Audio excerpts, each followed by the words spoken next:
طيب بسم الله الرحمن الرحيم السلام عليكم ورحمة الله وبركاته الحمد لله الذي هدانا لهذا وما كنا لنهتدي لولا أن هدانا الله وأشهد أن لا إله إلا الله وحده لا شريك له وأشهد أن محمدا عبده ورسوله يا أيها الذين آمنوا اتقوا الله حق تقاته ولا تموتن إلا وأنتم مسلمون وبعد.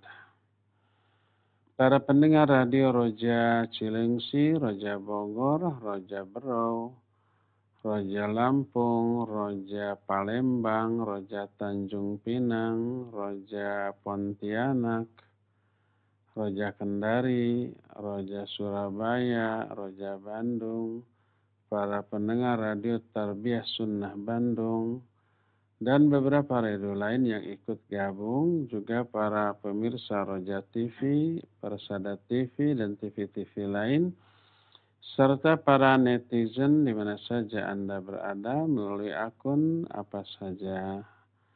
Alhamdulillah kita kembali berjumpa.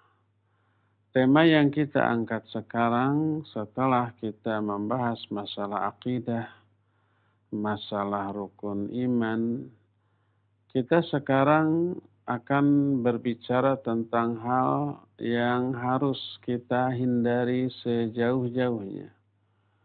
Kita membahas sebuah keburukan bukan untuk diamalkan. Kita mengetahui keburukan agar kita bisa menghindari dan menjauhinya. Yang kita akan bahas adalah mengenal bid'ah. Untuk kita jauhi, untuk kita hindari, untuk kita tempatkan secara proporsional dan disikapi secara adil berdasarkan syariat Islam yang diterangkan oleh para ulama. Apa makna bid'ah? Secara bahasa, bid'ah itu diambil dari kata al-bid'u. Lalu ditambah huruf ta marbutoh untuk mubalaghah.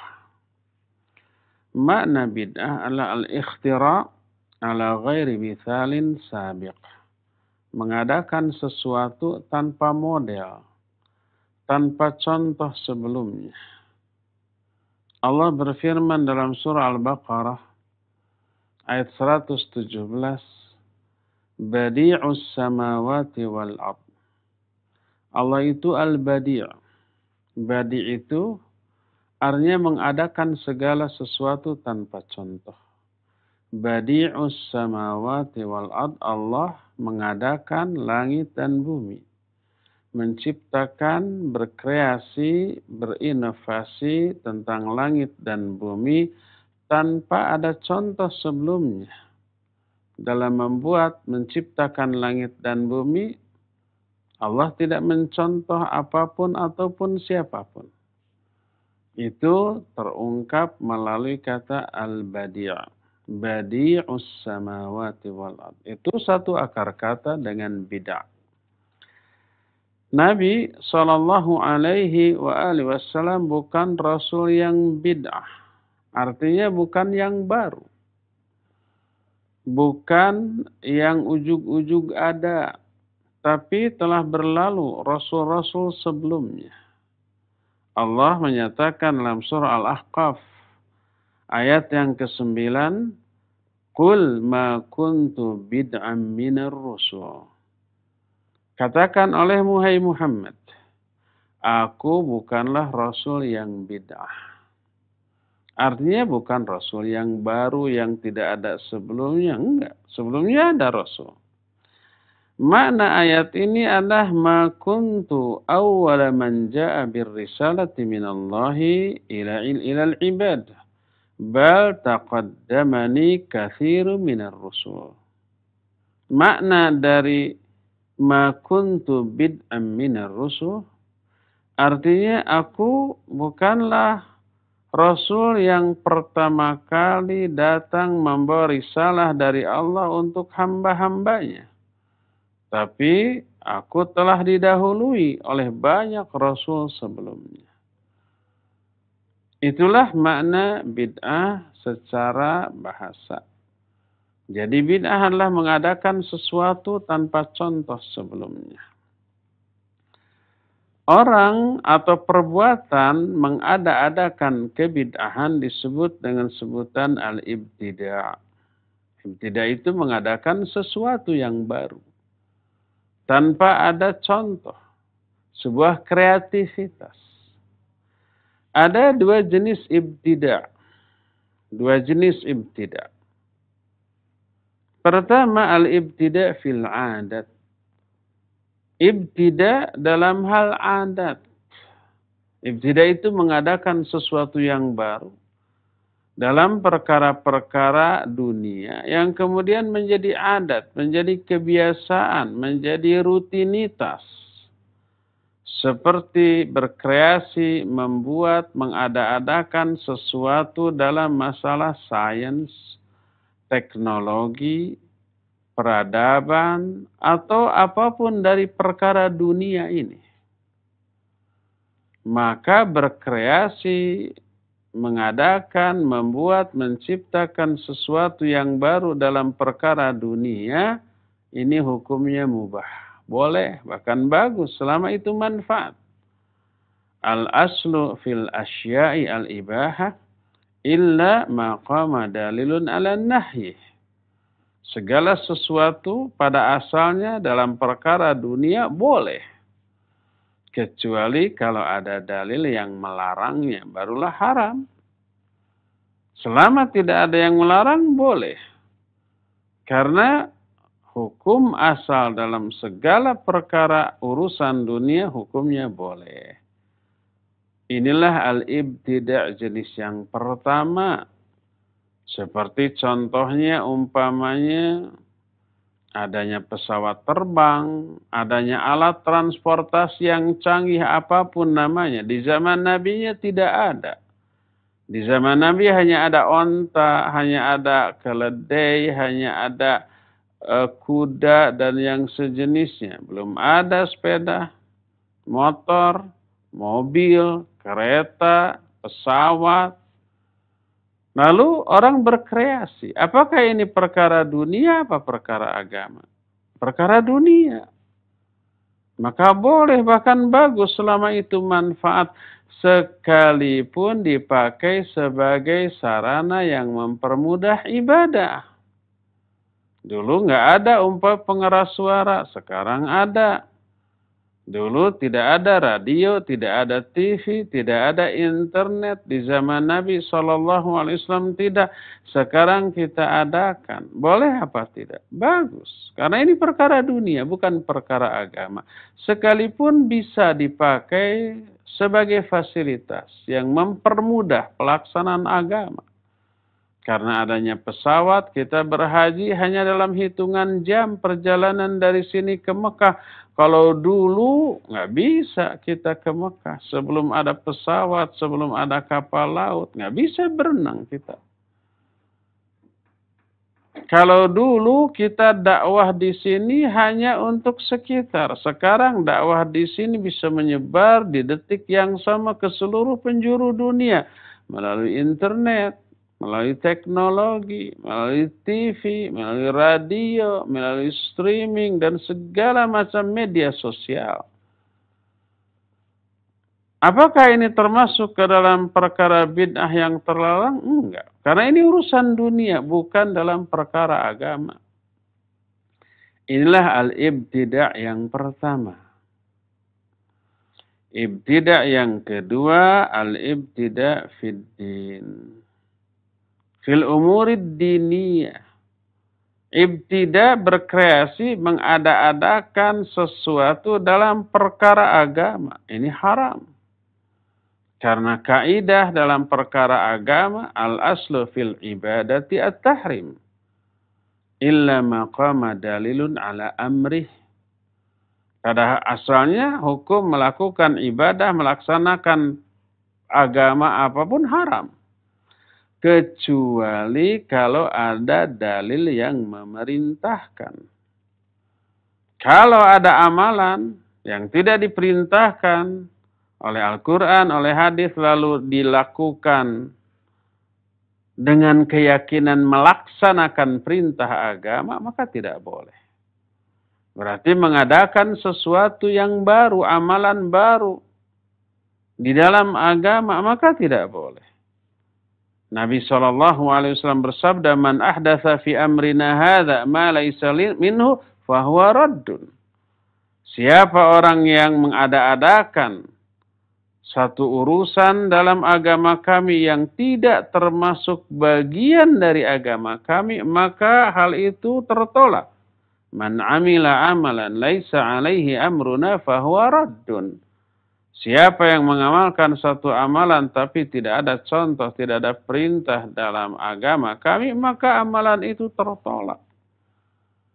Kalau amalan itu diyakini sebagai pelaksanaan dari perintah agama. Padahal agama tidak memerintahkan. Jadi al-ibtida dalam perkara dunia bagus selama itu manfaat. Al-ibtida dalam perkara agama haram sekalipun isinya bagus. Rata-rata mengada-adakan perkara baru dalam agama, isinya pasti bagus. Kalau jelek mah nggak akan diamalkan orang, isinya bagus. Tapi karena agama tidak memerintahkan, ya jangan dilakukan. Coba umpamanya kita sholat subuh yang harusnya 2 rakaat, lalu kita tambah menjadi 3 rakaat. Apa sih isi rakaat yang ketiga? Ada kejelekan?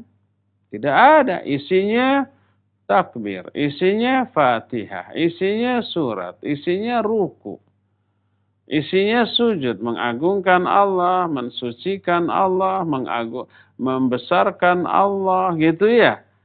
Ada sholawat kepada Nabi Sallallahu Alaihi Wasallam, ada salamnya, semuanya itu nggak ada yang buruk.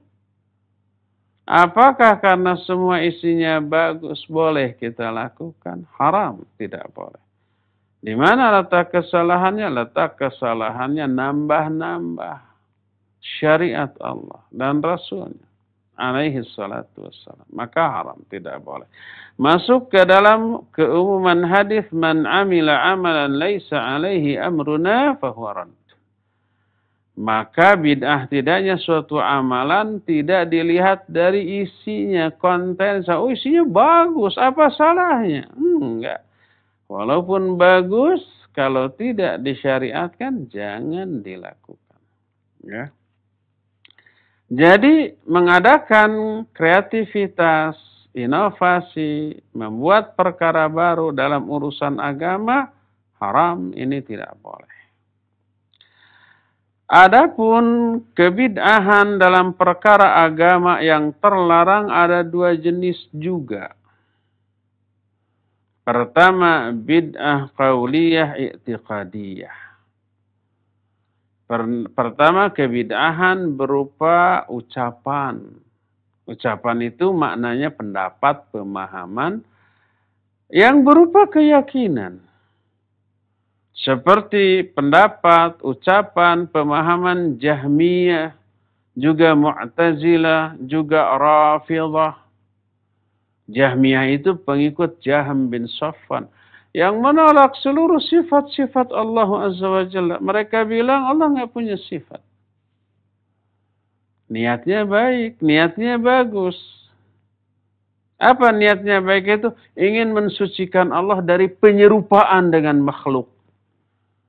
Kalau Allah punya sifat dan semua sifatnya itu sama dengan makhluk. Allah mendengar, Allah melihat, makhluk mendengar, makhluk melihat. Allah berbicara, makhluk berbicara. Allah umpamanya disebutkan dalam Al-Quran Rahman Rahim, manusia juga Rahman Rahim, dan seterusnya. Makanya enggak, Allah enggak punya sifat. Kalau Allah punya sifat sama dengan makhluk, seluruh sifat Allah ditolak. Demikian juga Mu'tazilah. Demikian juga Rafidhah. Pemahaman dan pendapat yang menjadi keyakinan mereka itu bersifat baru yang tidak pernah diyakini oleh Nabi dan para sahabatnya di zaman dahulu, dan begitu pula kelompok-kelompok sesat lainnya yang menyimpang dari pemahaman Ahlus Sunnah wal Jamaah. Inilah jenis kebid'ahan yang pertama, bid'ah qauliyah i'tiqadiyah. Kedua, bid'ah fil ibadah. Kebid'ahan dalam melakukan ibadah. Seperti beribadah kepada Allah dengan cara-cara yang tidak disyariatkan. Ibadahnya mah benar kepada Allah, ditujukan kepada Allah, niatnya untuk Allah. Tapi caranya keliru, caranya ngarang sendiri, caranya dicampur aduk dengan adat, dengan budaya, dengan kebiasaan, dengan kultur, dan yang sejenisnya. Atau bahkan diganti secara keseluruhan, atau diganti sebagiannya, ditambah, dikurang, dan yang sejenisnya. Sehingga menyimpang dari cara-cara asal yang disyariatkan. Bid'ah di dalam perkara ibadah ini ada 4 jenis. Apa sajakah itu? Pertama, ma yakunu fi aslil ibadah. Pertama, kebid'ahan dalam pokok ibadah. Para ulama menyebut bid'ah ini dengan sebutan bid'ah hakikiyah. Dalam bentuk apa? Bi ay yuhditsa ibadatan laisa laha aslun fi syar'. Mengadakan jenis ibadah yang tidak ada asalnya di dalam syariat. Apapun bentuknya, pokoknya syariat tidak ada dari sononya. Seperti apa contohnya? Seperti perayaan hari-hari besar di zaman Nabi dan para sahabat itu tidak pernah diadakan apapun itu. Atau umpamanya mengadakan tata cara sholat yang tidak ada contohnya dari Nabi, atau saum dengan cara ketentuan yang tidak disyariatkan. Saumnya umpamanya dihitung waktu. Yang penting 13 jam. Waktunya dari kapan sampai kapan bebas. Enggak. Ketetapannya dari mulai fajar menyingsing sampai matahari terbenam. Maghrib. Dari mulai subuh sampai maghrib. Berapa jam pun, dan setiap negara berbeda-beda. Kalau di Indonesia perbedaannya nggak begitu jauh, musim apapun paling berbeda setengah jam, 1 jam lah. Musim kemarau ataupun musim hujan nggak jauh berbeda. Tapi kalau negara-negara yang di utara atau di selatan banget yang mengalami 4 musim. Musim panas, musim gugur, musim dingin, musim spring itu apa? Semi. Itu perbedaannya bisa jauh. Di musim panas, saumnya bisa panjang. Mulai jam 2 dini hari, bukanya jam 10. 20 jam. Kalau musim panas di negara tertentu. Ada lagi kalau di musim dingin enak. Salat subuh mulai jam 6:30 atau jam 7. Nanti jam 4, setengah 5 sudah buka. Bekas sahur juga masih kenyang. Ini sudah buka lagi. Berdasarkan hal itulah, maka tidak boleh menetapkan saum, waktu saum berdasarkan lamanya jam atau menit atau yang sejenisnya. Enggak. Jadi, bid'ah hakikiyah melakukan ibadah yang sama sekali tidak ada contohnya. Tidak ada ibadah di zaman Nabi yang berupa perayaan hari apapun. Kecuali hari raya Idul Fitri dan hari raya Idul Adha. Selain itu tidak ada. Itu pun tata cara perayaannya baku. sholat, takbir, menyembelih ketika Idul Adha, sudah. Selain itu tidak ada lagi. Itu yang pertama. Jenis yang kedua, ma yakunu fi ziyadati 'ala al-ibadatil masyru'ah. Kama law zada rak'atan khamisah fi sholati dhuhr awil asar masalan. Kedua, kebidahan berupa tambahan terhadap ibadah yang disyariatkan. Seperti umpamanya menambah salat, jumlah rakaat salat. Subuh yang asalnya 2 jadi 3. Maghrib yang asalnya 3 jadi 4. Zuhur, asar, isya yang tadinya 4 menjadi 5. Atau ditukar. Udah aja subuh yang masih segar 4 rakaat. Asar dan isya yang lagi lemes-lemesnya jadi 2 rakaat. Menambah atau mengurang. Ini pun termasuk kebidahan.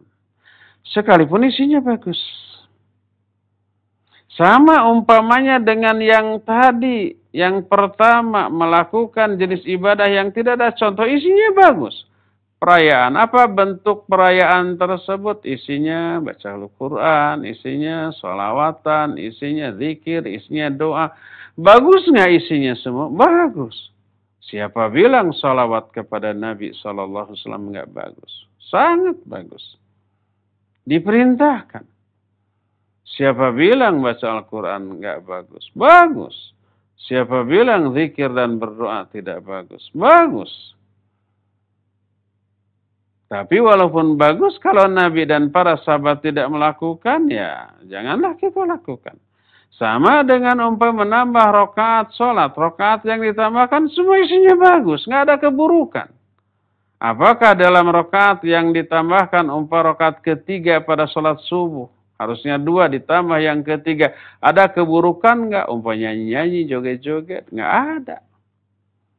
Umpamanya ketika sholatnya mengumpat, melaknat orang soleh, melaknat para sahabat, melaknat sesama mukmin, ada nggak? Nggak ada. Walaupun isinya bagus, nggak boleh untuk dilakukan. Ini yang kedua. Jenis yang ketiga, ma yakunu fi sifati ada'il ibadah bi ayyu addiyaha ala sifatin ghaira masyru'ah.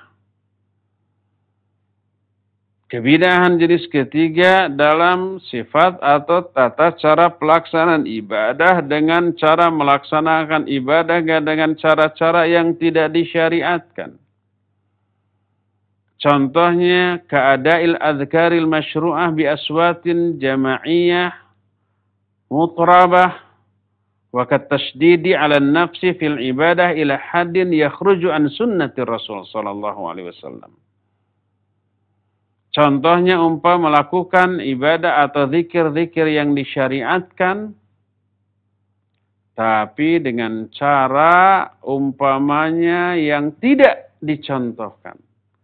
Berjamaah secara atau dengan ditambah alat-alat musik biar lebih syahdu, biar lebih kondusif, biar lebih terkondisi suasananya sesuai dengan yang kita inginkan sampai nangis-nangis. Enggak.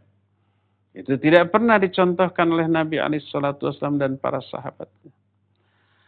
Atau memaksa-maksakan diri dalam melakukan ibadah yang disyariatkan sampai pada batasan yang keluar dari contoh Nabi SAW.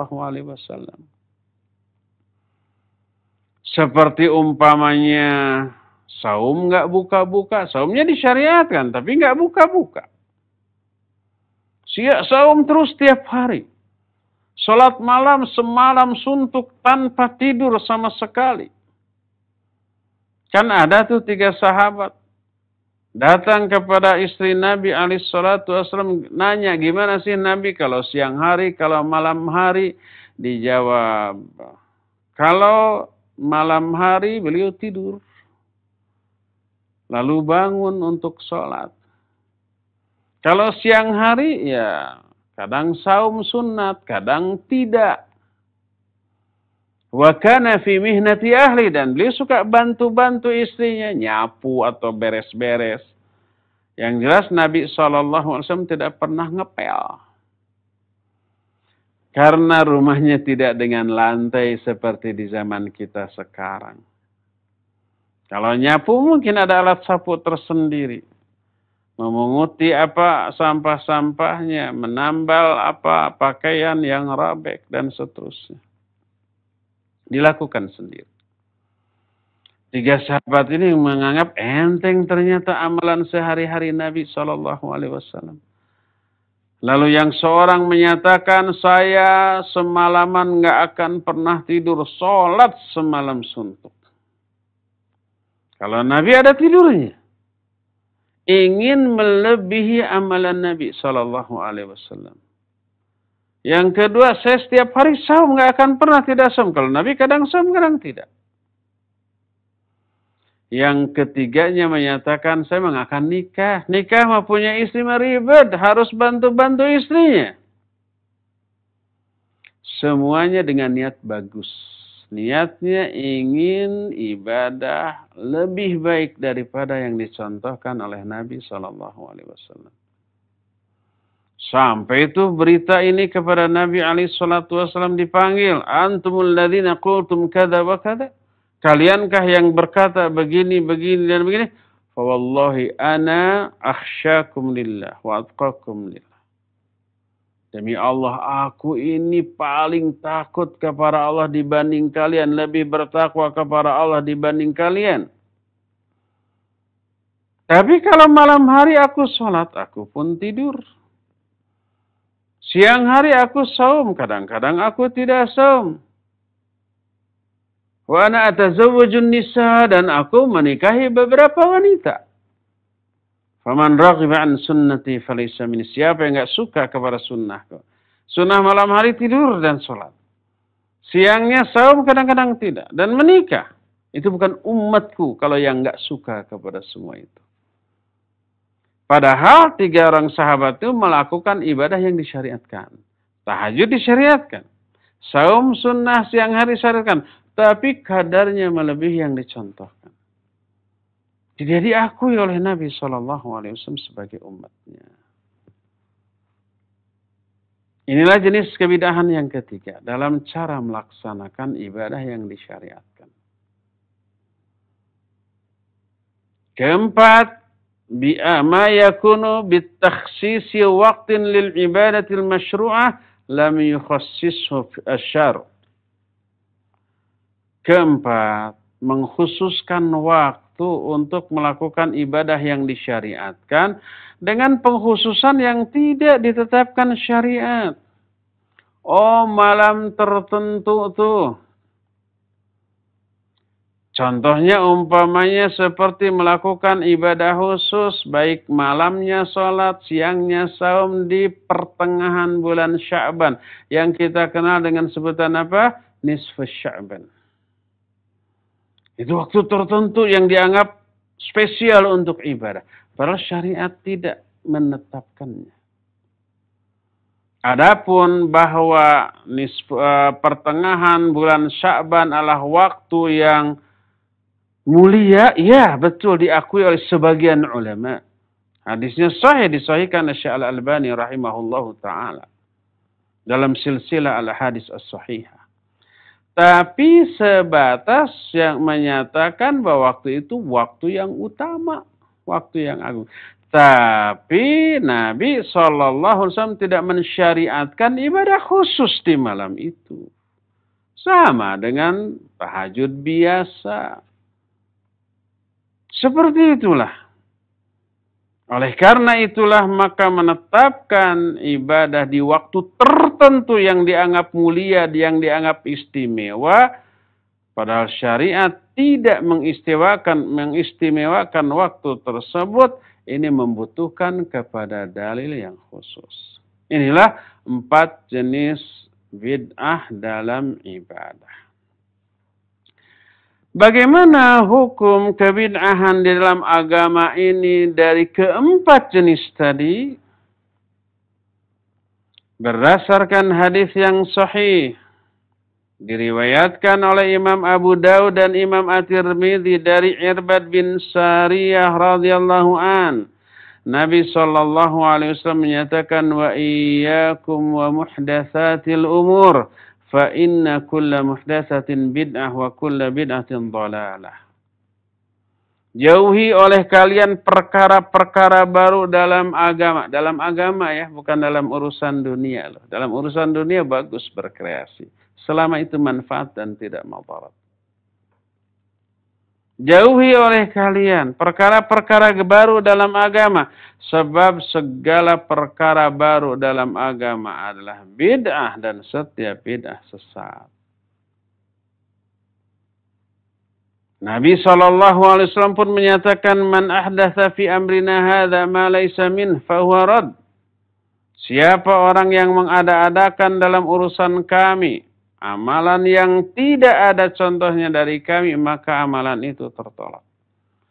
Man amila amalan laisa alaihi amruna fahuwa rad. Siapa yang mengamalkan satu amalan yang tidak ada perintahnya dari kami, maka itu semua tertolak. Hadis ini menunjukkan bahwa segala perkara yang baru diada-adakan dalam agama adalah bid'ah dan setiap kebid'ahan sesat tertolak, dan ini mencakup bid'ah dalam ibadah ataupun dalam masalah i'tikad. Apakah pelaku kebid'ahan ini murtad, keluar dari Islam, kufur? Tentu saja tidak. Pengharaman kebid'ahan itu bertingkat-tingkat sesuai dengan kadar penyimpangan dari kebid'ahan itu sendiri. Ada kebid'ahan yang bisa terjerumus ke dalam kufur. Syirik ada. Seperti contohnya apa? Tawaf di kuburan orang yang dianggap soleh atau betul-betul soleh. Tawaf dalam rangka taqarrub kepada penghuni kubur. Menyajikan, menyembelih, nazar untuk penghuni kubur, berdoa kepada penghuni kubur. Istighatsah itu minta pertolongan agar dilepaskan dari keburukan dan kesulitan. Tapi mintanya itu bukan kepada Allah, tapi kepada penghuni kubur. Itu bisa terjerumus ke dalam perbuatan syirik. Karena ibadah kepada selain Allah. Tawaf itu ibadah. Tawaf itu taqarrub kepada siapa? Kepada Allah, bukan kepada makhluk. Walaupun makhluk itu orang soleh yang benar-benar soleh. Menyembelih harus untuk Allah, bukan untuk orang. Sesoleh apapun orang. Qul inna salati wa nusuki wa mahyaya wa mamati lillahi rabbil alamin.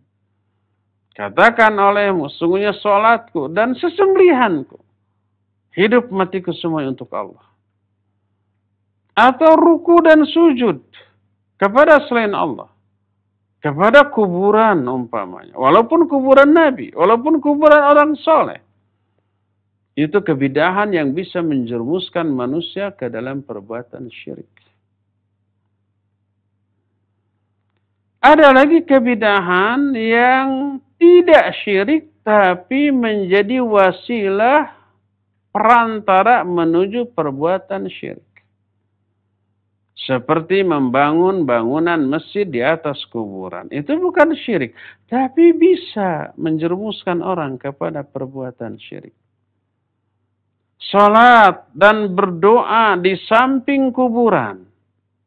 Itu bukan perbuatan syirik. Tapi bisa menjadi perantara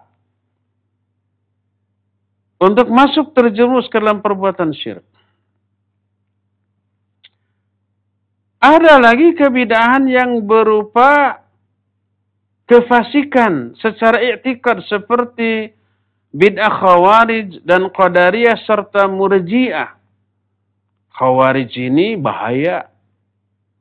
Khawarij inilah yang menjadi sumber lahirnya aksi terorisme. Karena apa? Karena mengkafirkan orang. Kalau kalangan ahlu sunnah menganggap orang yang berdosa besar itu, baik dia itu pemabuk, penjudi, pezina, pembunuh, perampok, termasuk pelaku kebid'ahan, mereka tetap muslim. Haram darahnya, haram hartanya, nggak boleh dibunuh, jangankan dibunuh, disakiti juga nggak boleh. Tapi harus didakwahi. Kalau khawarij menganggap kafir, boleh tuh halal darahnya dibunuh dan hartanya boleh dirampas. Itu khawarij. Itu kefasikan. Dan itu berbahaya. Lahirlah pemboman yang dilakukan oleh kalangan khawarij. Dan kita adalah orang-orang yang anti kepada khawarij dan pemikiran. Kita mah atuh jangankan sampai ngebom, ngebunuh, jangan. Kita mah umpamanya menyakiti tetangga secara lisan, walaupun tetangga tersebut umpamanya kafir, disakiti secara lisan, haram bagi kita. Apalagi sesama muslim, walaupun muslim itu umpamanya muslim yang ahlul kabair, pelaku dosa besar. Tukang judi, tukang zina, tukang mabuk, nggak boleh kita sakiti. Nggak boleh kita ganggu. Harus didakwahi, iya. Kalau ternyata didakwahi dengan cara yang baik, mereka sakit hati, itu urusan mereka. Kita tidak bermaksud menyakiti. Mendakwahi mengingatkan, saudaraku, zina itu haram. Saudaraku, mabuk judi itu haram, jauhi. Lalu dia tersinggung, urusan dia itu mah. Dia tersakiti dengan ucapan dan dakwah kita. Kita nggak salah. Amar ma'ruf nahi munkar. Selama caranya baik. Kecuali kalau caranya kasar. Hei penjudi, kamu calon ahli neraka tuh. Hina kali. Ya itu mah dosa kitanya. Karena itu mah bukan mengajak, bukan mendakwahi. Tapi betul-betul hanya ingin menyakiti perasaannya. Bukan gitu cara dakwah. Jadi ahli maksiat nggak boleh disakiti. Kalau dia tetangga kita, kalau dia itu umpamanya kenal dengan kita, dakwahi dengan cara yang ma'ruf. Orang kafir bertetangga dengan kita, jangan disakiti, jangan diganggu, jangan dihina, dicela. Dakwahi dengan cara yang baik. Prinsip kita begitu. Menyakitinya haram, dosa. Apalagi merampas hartanya, apalagi mengalirkan darahnya, membunuh, menghabisi nyawanya, hal lebih haram lagi. Itu prinsip kita begitu tuh. Makanya kalau kita disebut sebagai bibit-bibit lahirnya terorisme, itu orang nggak ngerti tentang akidah dan keyakinan kita. Sentimen aja itu. Karena merasa banyak dikritisi oleh kita, dendam pribadi, lalu nuduh tanpa bukti. Hanya pelampiasan emosi dan kekesalan kepada orang yang berseberangan keyakinan atau pendapatnya dengan dia, gitu. Kalau kita yang berseberangan, yang berbeda pendapat, selama perbedaan pendapat itu ada dari sononya, kita hormati, kita hargai. Tapi kita menjelaskan inilah yang benar secara ilmiah, ya itu mah tanggung jawab ilmiah yang harus dilakukan. Itulah beberapa jenis kebid'ahan dengan hukum-hukumnya. Ada yang memang sampai menjerumuskan kepada kekufuran atau perbuatan syirik. Ada yang hanya sekedar wasilah, perantara menuju syirik. Ada yang hanya sekedar kefasikan. Dan ada yang sekedar maksiat. Ada nggak bid'ah yang hanya sekedar maksiat? Ada. Contohnya umpamanya seperti tabatul. Tabatul itu menjomlo seumur hidup dan berkeyakinan menganggap menjomlo itu lebih baik. Laku? Ya laku. Kalau mau nikah bisa antri itu orang. Tapi enggak gitu. Kenapa? Takut mengganggu ibadah. Saya ingin fokus ibadah kepada Allah SWT. Kalau punya istri harus mencari nafkah, harus merhatikan, harus begini, harus belum punya anak, riweuh, mengganggu ibadah. Kalau sudah punya anak mau ke masjid, anak rewel ingin ikut, dibawa mengganggu, tidak dibawa merengek-rengek, liar. Nggak mau saya punya anak, nggak mau saya punya istri. Khusus ingin ibadah kepada Allah. Akhirnya tabatul. Itu maksiat. Tidak diakui oleh Nabi SAW. Nabi menyatakan, ana atazawwajun nisa, an-nikahu sunnati, faman raghiba an sunnati falaysa minni. Nikah itu sunnahku. Siapa yang enggak suka kepada sunnahku berupa nikah ini, dia bukan umatku. Walaupun tujuannya bagus, niatnya bagus, ingin ibadah. Tapi kenapa ada ulama yang hebat sampai enggak nikah? Imam An-Nawawi rahimahullah seumur hidupnya membujang. Syekhul Islam Ibn Taimiyah seumur hidupnya membujang. Apakah termasuk ditolak bukan masuk umat Nabi SAW? Dijawab oleh para ulama, enggak. Karena mereka mah tidak anti. Tidak benci kepada pernikahan. Kenapa tidak nikah? Kondisional. Kalau Syekhul Islam Ibn Taimiyah waktunya habis untuk ilmu, untuk dakwah, untuk jihad. Sampai di penjara dan meninggalnya pun di penjara. Imam An-Nawawi rahimahullahu ta'ala waktunya habis untuk ilmu dan dakwah. Bukan tidak suka kepada pernikahan. Mereka menganggap sunnah terhadap pernikahan. Ini itikad tabattul, menjomblo seumur hidup lebih baik karena lebih fokus ibadah. Itu yang tidak boleh. Inilah beberapa jenis-jenis kebid'ahan beserta hukum-hukumnya yang kita kategorikan menjadi beberapa jenis. Ada yang memang bisa menjerumuskan pelakunya kepada kekufuran dan syirik. Ada yang hanya sekedar wasilah tapi tidak sampai kepada syirik. Ada yang merupakan kebid'ahan yang maksiat dan seterusnya dan seterusnya. Timbul pertanyaan, adakah bid'ah tapi dianggap baik? Pertama, kalau ada bid'ah baik, maka itu adalah kebid'ahan dalam perkara dunia. Ya, itu baik. Adanya sains, adanya teknologi, adanya internet, adanya TV, adanya radio, adanya pesawat terbang, dan seterusnya. Ya, itu kalau mau disebut bid'ah, itulah bid'ah hasanah. Dan itu tidak terlarang, itu bagus.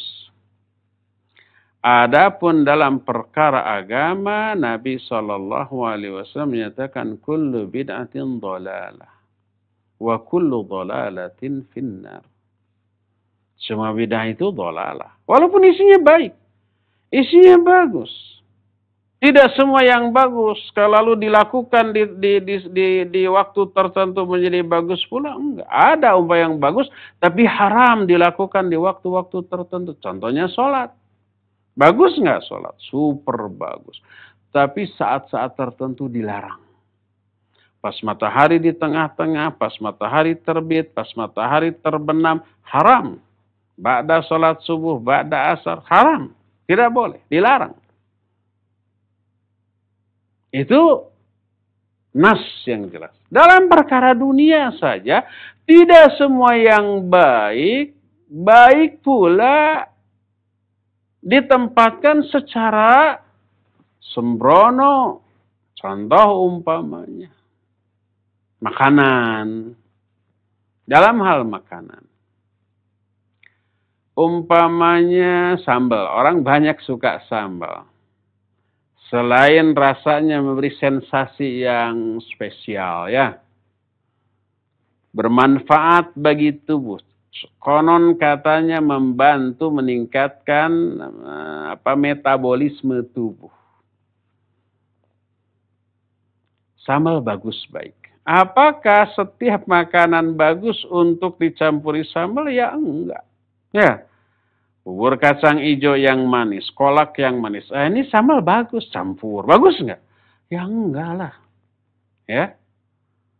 Demikian juga umpamanya penyedap rasa yang alami. Ya bukan kimia. Umpamanya kaldu ayam, kaldu sapi yang murni benar. Ya vitamin, ya protein, ya ada beberapa nutrisi yang dibutuhkan oleh tubuh, ya rasanya enak. Apakah semua makanan bagus nggak dicampur itu? Ya enggak lah. Sirup dia pakai penyedap makanan. Tuh. Nggak karu-karuan. Ya enggak. Demikian juga barang.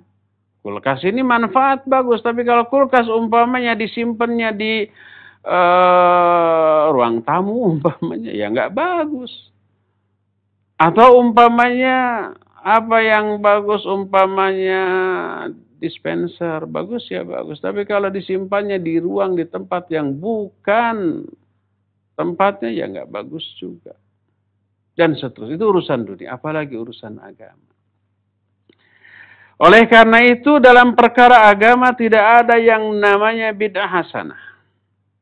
Berkata Imam Ibn Rajab Al-Hambali rahimahullah kitab Syarah Al-Arba'in An-Nawawiyah.